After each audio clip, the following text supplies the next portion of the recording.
Hi, I'm Duke Norick, and I am sitting here with Nikoda Fox, Hi. author of Dust and Sorrow, live on Kickstarter now. We're going to talk a little bit about her book. So for those who don't know either of us, so we're both kind of co-founders, co-creators of Critical Mass Rocket Works, which is a small independent publisher founded in 2012. And we've been doing this. We've got technically two publications completed. This will be the third. And like I said, live on Kickstarter now. We've our second publication named Saudade. We successfully kickstarted in 2023. And so now we're back with Dust and Sorrow, which will be our first novel and also Nikoda's first novel. So tell us a little bit about yourself. I go by Nikoda online. I've been going by Nikoda since I was 17, so I figured it'd make a good pen name. I've been writing since I was about 13, give or take, just because I lived in the middle of nowhere and there wasn't a lot else to do, and it let me explore my imagination free of charge. So do you write full time? No, because I have a day job, and so I have to do that because food is expensive and housing is expensive and people like to eat and have a roof over their heads. Well, but what about all those millionaire authors like Stephen King and the Outlander lady? Well, that's what happens when somebody happens to read your book and happens to like it and happens to know a guy who can give you $1 million for a show, which I don't have any of that, so I need to eat. I see. I know there's a lot of, well, you have to suffer for your craft, but I don't believe in that. I don't believe you should suffer for anything, really. So. That's fair. Yeah. So you said you've been writing for a while. Yes. But this is your debut novel. Yes, this is my debut novel. It has probably been in the works for a very long time, roughly around, 20 or so years. I don't want to age myself too much here. That's a long time. It is. When I was a teenager, I can't remember the name of the story, but I read this book, and all I can remember was there was this boy in the book who was exploring the west of America. It was like a Wild West kind of thing, because in 7th grade, our history teacher decided that we should learn history by reading historical novels instead of actually learning history. So they had us read historical novels, and I don't know how accurate this stuff was, mind you, but the story stuck with me because it was I can't remember who wrote it, I cannot remember the name of it, but I just remember that the main character was a little white boy, and he was on a train, and he actually noticed what was going on. He went past all the buffalo carcasses and the bison carcasses and saw the devastation that was happening. So in my head, I was like, well, what if that kid grew up? What would it look like for that kid to grow up? And would he try to do something to help? Would he use what he is, which is a well-off white guy at that point, to help? And then that kind of became, well, I don't really want to write it in our world because our world sucks. So let's put it in another world. And then because I was, 17, 18 by the time I started writing it, I went off the rails. So I added in a bunch of fantasy and some sci-fi, and it was stupid. And I called it the Borderlands. I don't know why I called it the Borderlands. It sounded good. Of course, this was pre the Borderlands video game. Exactly. And so I kind of kept it on the back burner for a while just because there were parts of it that weren't awful. And then life got in the way, as life does. And I would go back and revisit it every so often and go, okay, well, there's this part of it is decent and this part of it is very cringy, and I need to get rid of that and see if I fix this. But then again, life got in the way, so I kind of put it further on the back burner. And then it was actually kind of the Borderlands video game that made me go, I need to revisit this, because my brain went, I can't call it the Borderlands anymore. So I have to call it something else. And then I was kind of like, why? Because I'm not doing anything with it. Like, what's it matter what it's called? So then I decided maybe I need to do something with it. And I actually started to kind of rewrite it seriously at that point. I do not remember when the Borderlands came out, but whenever the Borderlands, the game came out, I actually started to kind of really focus on it. But then again, life got in the way, and we had a child at that point, and working and making sure that, my kid's taken care of and not gonna just go fall off a cliff somewhere. Right. The family takes precedence. Yeah, family takes precedence. So, but then, kid got older, got to the point where he can kind of take care of himself a little bit more. So I started going, okay, I can focus more on writing. So I did. And then I kind of tooled around with the Borderlands, but then I wanted to write sci-fi. So I decided, fine, I'll focus on sci-fi. And that's kind of how I ended up with the two sci-fi short stories that were put in We Had Stars Once and Sodod. Available now. Available all the time.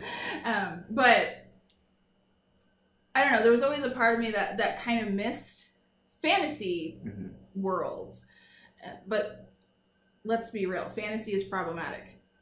Yeah, I mean, high fantasy. Yeah, yes. High fantasy is problematic. I mean, in a way, high sci-fi, or hard sci-fi, I guess, could be problematic. Most anything that is very popular is, at the end of the day, problematic. Right. Because of who writes it and who ingests it. Right, I think that's the thing. Yeah. It's like, if you're talking about, high fantasy, you're talking about Tolkien. Right. If you're talking about hard sci-fi, you're talking about, I can't remember his name, but the dude that did... like Asimov? Well, was Asimov problematic? No, I don't know. I I think I'm thinking of, and I'm sure people out there on the internet are like, it's this. I can't think of what it is. But here's the thing, though. It'll be more than one person. It'll be more than one person. So whoever it is, yes, you're right. Yeah. But I mean, who are we talking about? We're talking about white men. Yeah. So obviously you're not a white man. What? Holy shit. No. So if it's not a white man writing the story, then so I did have a spate of time there where I felt like, I don't know if I can write this. Like, I can technically write it. I can sit down at a desk and type away and write something, but I didn't know if I could write it and then put it out there, because what I write isn't just a bunch of white guys. Yeah, there is a white guy. There's a couple white guys. But there's a couple white guys. Yeah, there's a couple white guys. But they are not necessarily the focus. They're just part of the cast. No, and they're not problematic. Right. Yeah. At least not in the way we're familiar with. Yeah. Which again is a part of, or a good reason why I never really wanted things set in our world, because it would always get shoehorned into, well, this isn't how people act. Right. Even though, well, look at Star Trek Discovery. It's 1,000 years in the future. And literally more than 1,000 years. Yeah, because it's the year 3000 or whatever. And people are several thousand years are consistently complaining about how it's too emotional. There's too many women fussing about life and everything like that. And I mean, obviously, the gist of it is they're like, oh my god, there's a black lady captain, which sucks for them. But there's a black lady captain. There's men expressing their feelings. Right. And even though it is very incredibly reasonable for that to be the case, however many thousands of years in the future, it's still, people can't grasp it. Our society does not have the emotional intelligence to grasp a lot of stuff. So even writing it in another world space was tricky. Mm-hmm. And I still felt like I couldn't do it. I felt like I'm trying to think how to say it. So I always felt like I was standing outside the house looking in the window at the people who are allowed to be inside the house and do things inside the house. Mm-hmm. I'm not allowed in the house. Right. You know? And so I finally got to a point where I was like, you know what? Screw you. I'm taking your house. Hey, look, I found a house. This is the like precedence. You discovered a house. I discovered a house. This is the precedence y'all set. I'm going in. So I went in, took the house, and wrote, you know. That's kind of a lot of the background of how you arrived at, this. Okay, well, this is what we've got now. And you talked a little bit about, you know, what the kind of original impetus of the story was. But so this kid that you read about that was, you know, in the West. All I remember is his name was Thaddeus. Okay. Thaddeus? I don't know how people say that name. That's not that important. No, but it's like the one thing I remember. Let me remember it. The one thing you remember. So I think what we'd be interested to know is, so is that white kid, you said he grew up, and what would he be like? Yeah. Is he in the story? Not really. No. He was at first when I wrote it back in Al Gore's year of the internet, 1990, whatever. But it's evolved so much since then that he's not really there. Are bits of his personality there? I don't even remember what his personality was. Like, honestly, literally the only thing I remember about this kid is that he looked out a train window and went, "Wow, that's bad." So how do we fix it, right? Right. You know, so it was like, "Wow, that's bad. We should probably do something about that." So what's broken in Dust and Sorrow? Society. Ultimately, it's society, which I think most people can relate to, because that was part of what I was trying to do. Was some people are going to pick this book up and look at it and go, "Well, I can't relate to any of these characters. I'm not a woman. I'm pasty as hell. How can I relate to this?" You know, granted, they can go relate to an orc, but that's neither here nor there. But, I mean, you did say there's white people in the story. But one of the other main characters is a white guy, and he's affluent, you know, and I mixed together, like, Western-ish themes with Regency England themes, or Britain, or whatever they call it. Just kind of, because he's... Meaning, like... So, like, for people who don't know, Regency England would be like Bridgerton. Yeah, like Bridgerton. Or Downton Abbey. Yeah, something like that. Yeah. So he's a cowboy. But he's also the leader of a military. Okay. And he's also an archduke. Okay. So he's a lot of things. And then I totally get that sounds like, how the hell did you make that work? How does that work? You know, but I made it work. I think. I mean, you read it, right? I mean, yes, I have read it. I've read it several times. So you know that it mostly works. I mean, he's very much of two worlds. Yeah. And so I think that can speak to a lot of people. Well, that's the thing. It's like I was hoping that instead of narrowing it down to I can only relate to somebody if they look like me, it's I can relate to this because of the experiences that are happening in this. Because that's how I have read books. Because that's how you've had to. That's how I've had to read books. Because there's no books out there where I see myself in it. So I have to sit there and go, okay, I don't know what it's like to be that person, but I do know what it's like to be sad or lonely or angry or, you know, wanting something more than what I am. So with Dust and Sorrow, it is a measure of, well, you probably don't know how to do what these people do, but you know how to experience life the way they experience life. Because they have family dynamics that are problematic. You know, they live in a society where even though that the characters themselves are kind of powerful folks and kind of high on the food chain within the world, they still cannot affect change. And they have to work around that because the rulers of the world are asking them to affect change.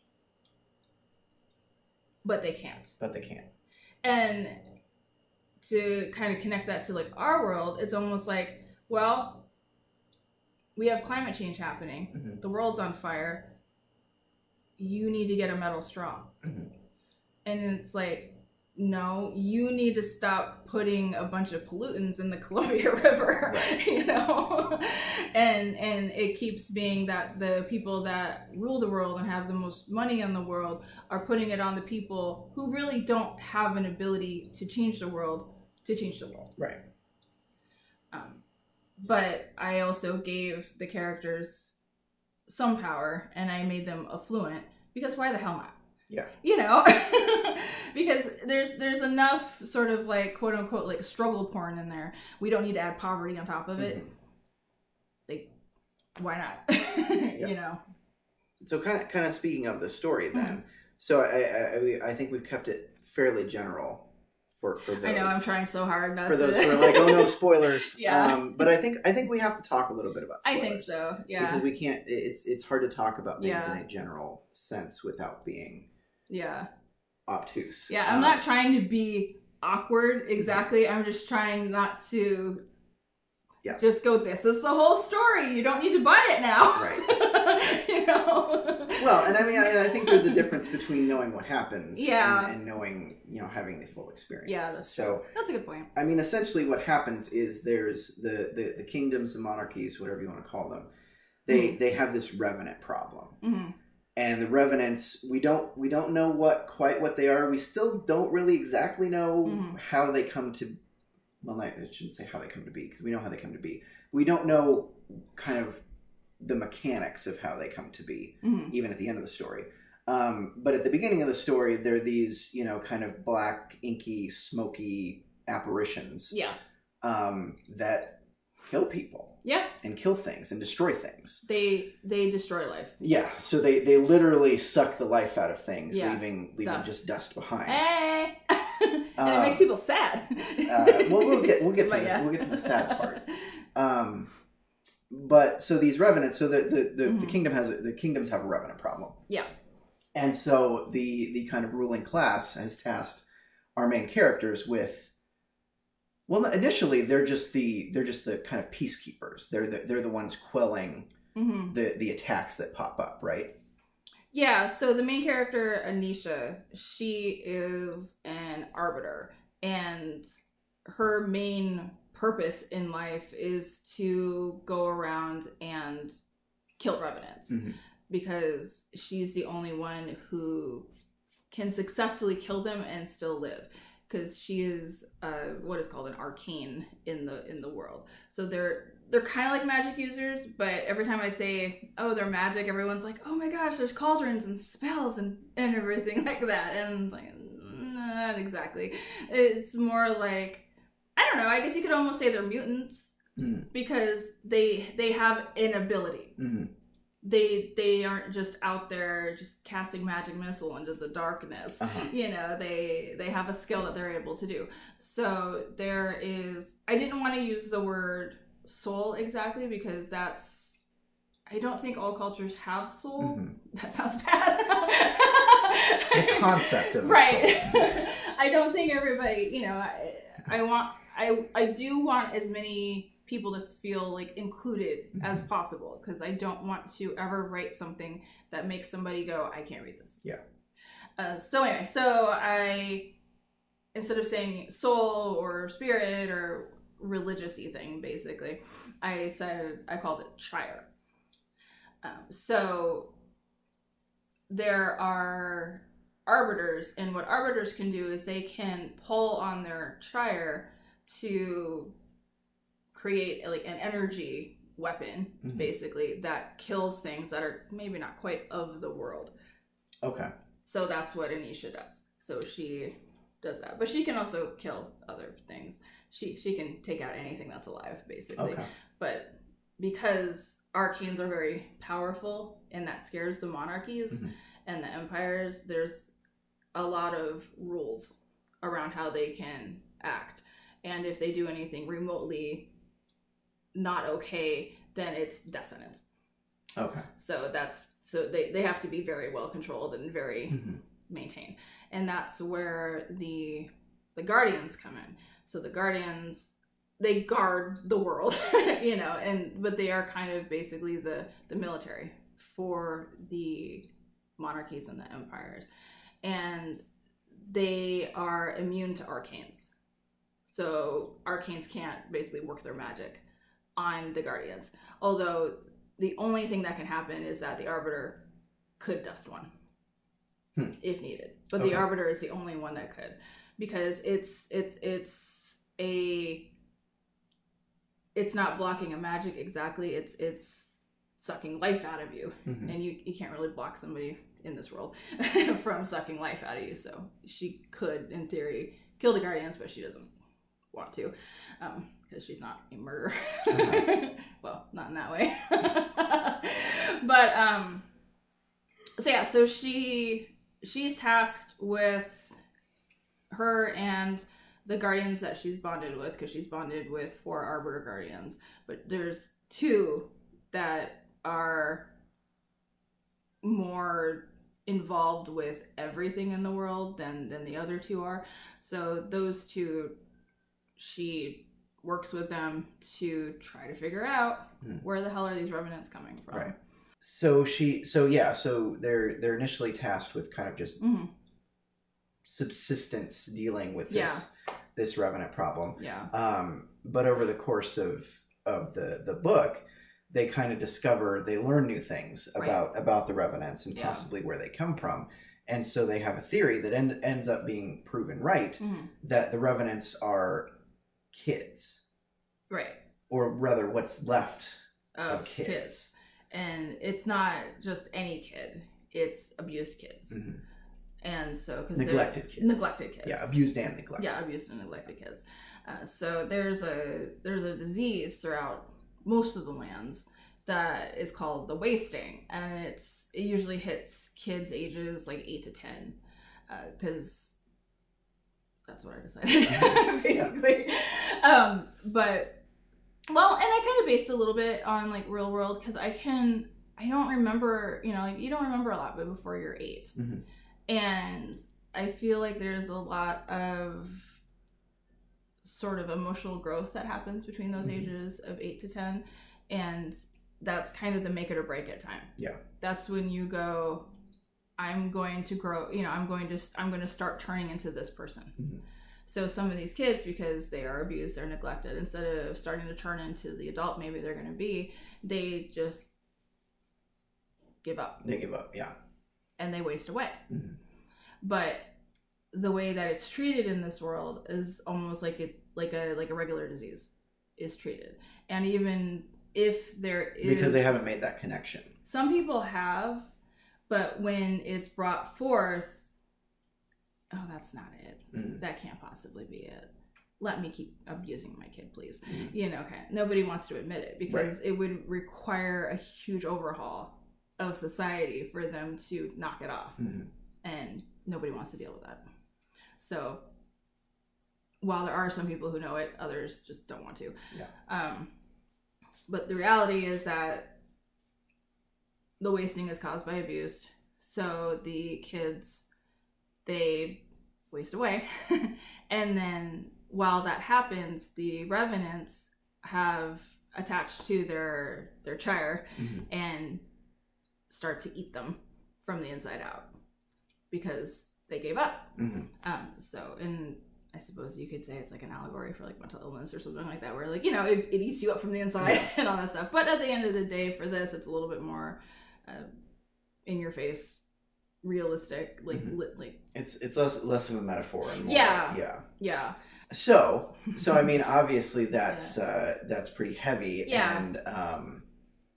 And that kind of comes back to what you were saying about, and I think we kind of alluded to it. Well, how do you change society? Right. The answer is you don't.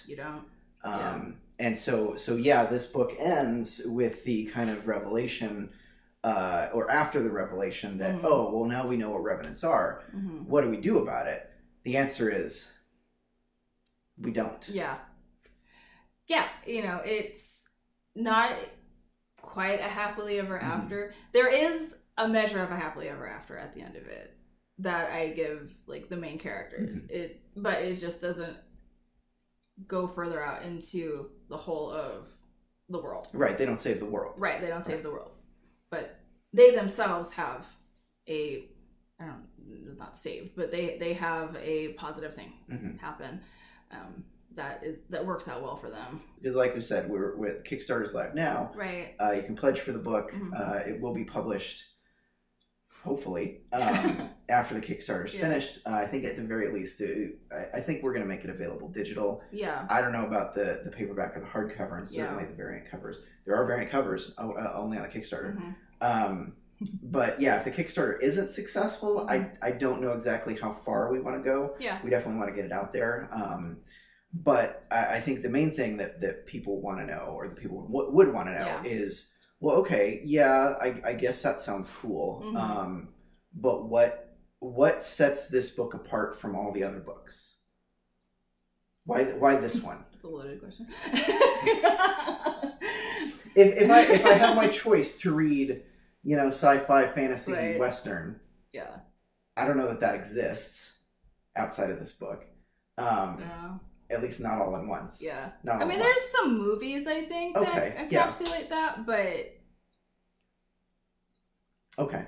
Well, why do I pick Dust and Sorrow and not, the novelization of, I don't know, The Outer Range? Right. I don't know if that is a thing, but... I mean, so one of the beta readers that I have... Yeah, I don't say had because that sounds like she died. One of the beta readers that I have, she is, like kind of an older Black woman. Mm-hmm. And like when she talked to me about it, she went, because she said, I finally saw myself in a book. And I almost just started crying right there. And I was like, oh, great. Because I don't do well with stuff like that. But I hope that like the main reason is that you can finally see yourself in a book that maybe you've never seen yourself in. You get to see yourself in the book. You get to be wealthy, and you get to get the hot guy, and everything. The kind of that superficial stuff. But at the same time, I think it's good. I mean, yeah. I don't think it it's is. I mean, I think it's a pretty decent book on top of that. But I just hope it, like I always say, if one person can read what I wrote and it affects them positively, then I did my job. Right. And I really hope that I want more eyeballs on it. I want more people to read it just to broaden my net for somebody who might catch it and go, wow, this speaks to me. Right. I've never seen this before. Yeah. And I didn't know that I could also come into the house. And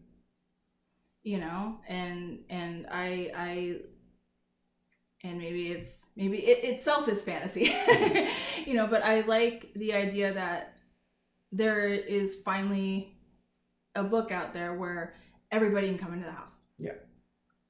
And I just want everybody to read it. Yeah. So they can all be in the house. Yeah. I mean, that's have a nice family dinner. Right. Yeah. That's super cool. And I think we're definitely seeing a lot more of that. Oh, yeah, definitely. Which is great. But it's an uphill battle. It's an uphill battle. It's not changing, particularly fast. Certainly not as fast as a lot of people would like. Yeah.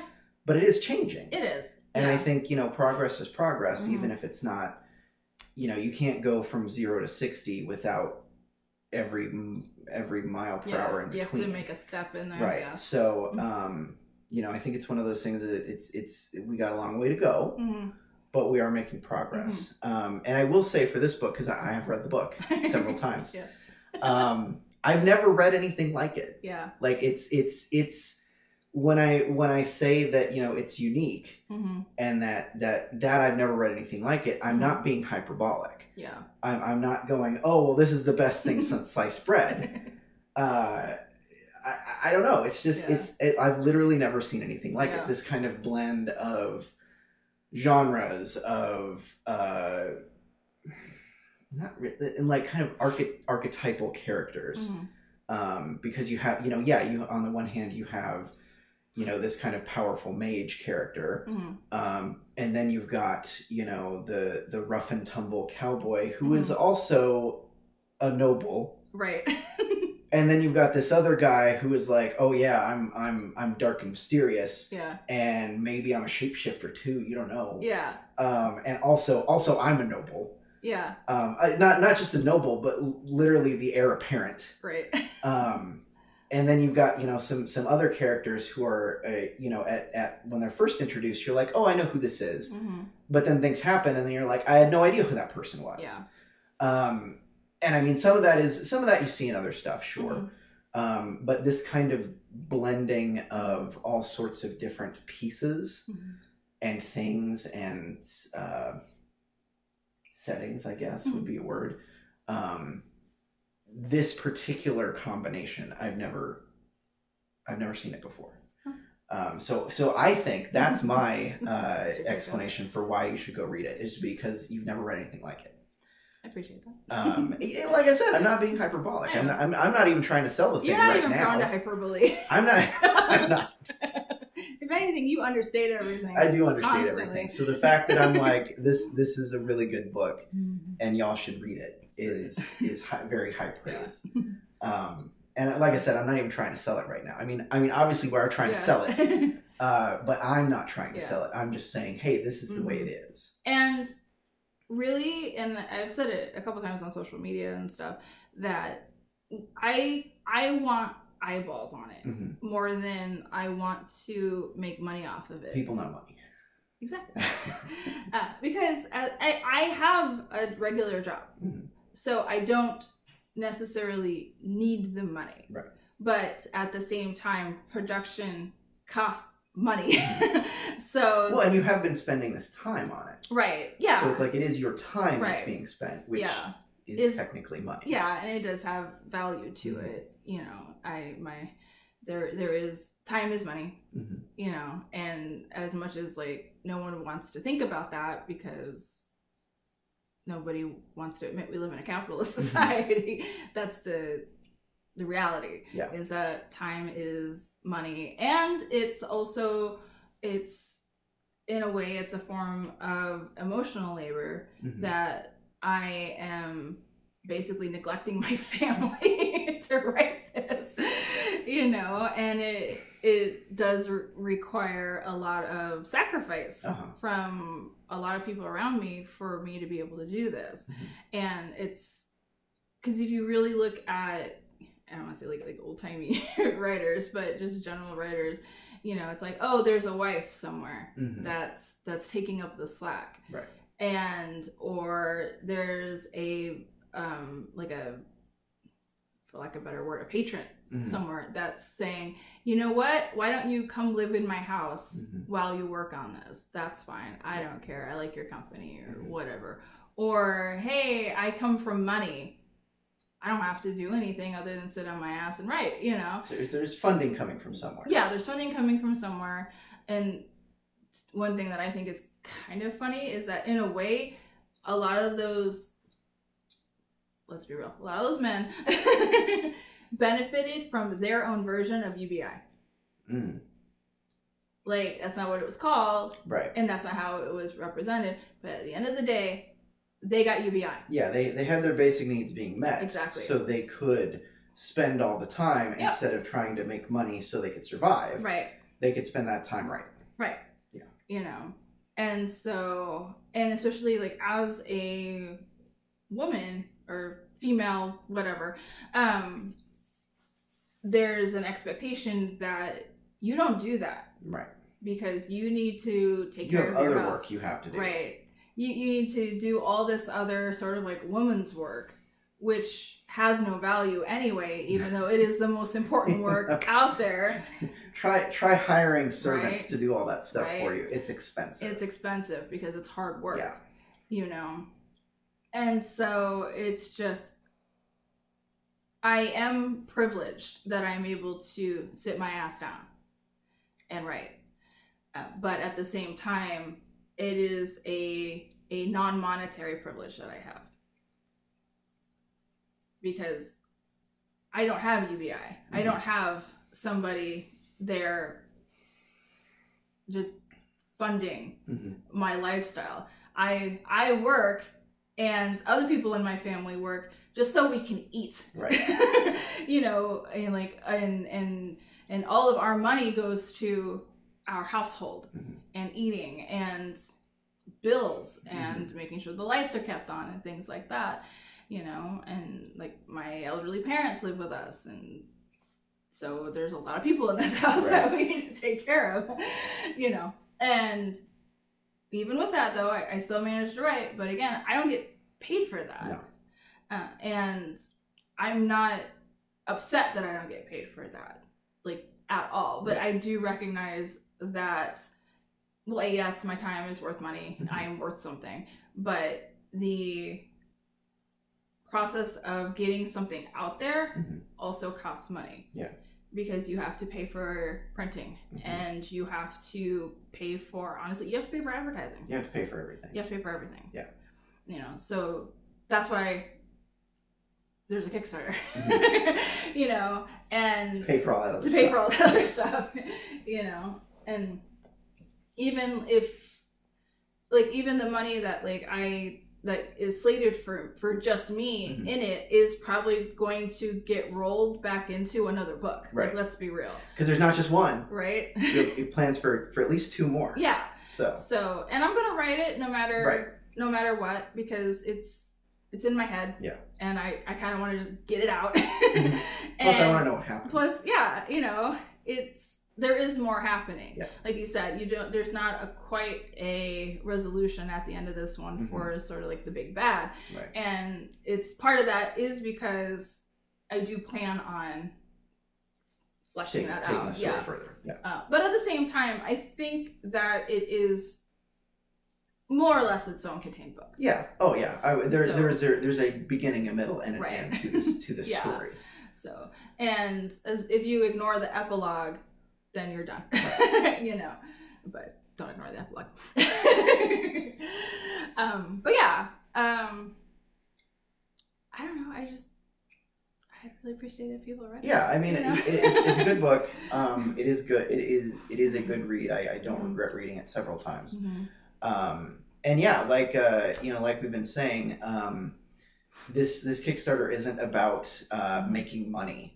Absolutely not. It's about kind of making the money needed to continue this, to make more books, to keep this publishing house that we've created going, because we want to publish other stuff. It's not just our own stuff. It's not a vanity press. Right. I mean, we started out publishing other people. We started out publishing other people's Yeah. stuff. I mean, those were our first 2 books. We had Stars Once, like you mentioned, Saudade. For the most part, I don't think it's quite 18 different people.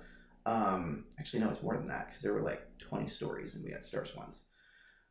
So I think it's probably something like close to 25 brand new authors that we got their work out there that had never been published before, and a couple people we actually brought back for Saudade.